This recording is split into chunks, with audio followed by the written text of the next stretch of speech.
1 teaspoon is 5 grams. So you can only have almost 5 teaspoons of sugar a day. That is, you can only have 25 grams of sugar. ഒരു ചോക്ലേറ്റിനകത്ത് മാത്രം 25 grams of sugar ഉണ്ട്. അപ്പോൾ the whole day imagine how much sugar you are taking.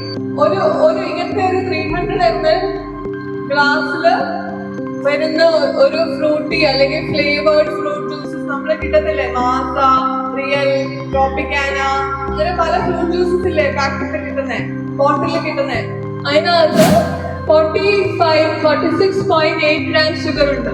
ഒരു ദിവസം കഴിക്കേണ്ട ഷുഗറിനേക്കാളും ഇരട്ടി, double ഉണ്ട്. Sugar എന്താ സംഭവിക്കണേ? ടൂത്തേക്ക് ഉണ്ടാവും, കറക്റ്റ്. പിന്നെന്താ, നമ്മുടെ ബ്രെയിനിലുണ്ടല്ലോ ഷുഗർ നമ്മൾ കഴിക്കുമ്പോൾ what will happen? Will get addicted to sugar. ബ്രെയിനിൽ എപ്പോഴും ഇങ്ങനെ ആയിരിക്കും. ഷുഗർ കഴിക്കും, ഷുഗർ കൂടും, പിന്നെ താഴുമ്പോൾ നമുക്ക് ക്ഷീണമാവും. Sugar causes obesity. ഒബീസിറ്റി എന്ന് പറഞ്ഞാൽ നമ്മുടെ വെയിറ്റ്, നിങ്ങളുടെ ഹൈറ്റിനനുസരിച്ച് നിങ്ങളുടെ വെയിറ്റ് ഇത്ര വെയിറ്റ് പാടുള്ളൂ എന്നുണ്ട്. നിങ്ങളുടെ വെയിറ്റ് അധികം കൂടാൻ പാടില്ല. വെയിറ്റ് കൂടിക്കഴിഞ്ഞാൽ നിങ്ങൾക്ക് വണ്ണം വെക്കും, ഫാറ്റ് കൂടും. ബോഡിയിൽ ഫാറ്റ് കൂടും. കാരണം എന്താ, നമ്മുടെ ബോഡിയിൽ നമ്മൾ ആവശ്യത്തെക്കാളും കൂടുതൽ ഷുഗറും ഫാറ്റും ഒക്കെ കഴിക്കുന്ന കാരണം നമ്മൾ വണ്ണം വെക്കും. വണ്ണം വെക്കുമ്പോൾ എന്താ പറ്റുന്നത്?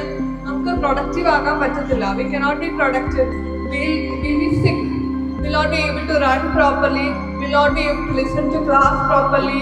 We'll not be able to do our daily activities properly. We'll get sick. ഒത്തിരി കഴിക്കുന്നത് ദോഷമാണ്. കുറച്ച് കഴിക്കുന്നത് കുഴപ്പമില്ല.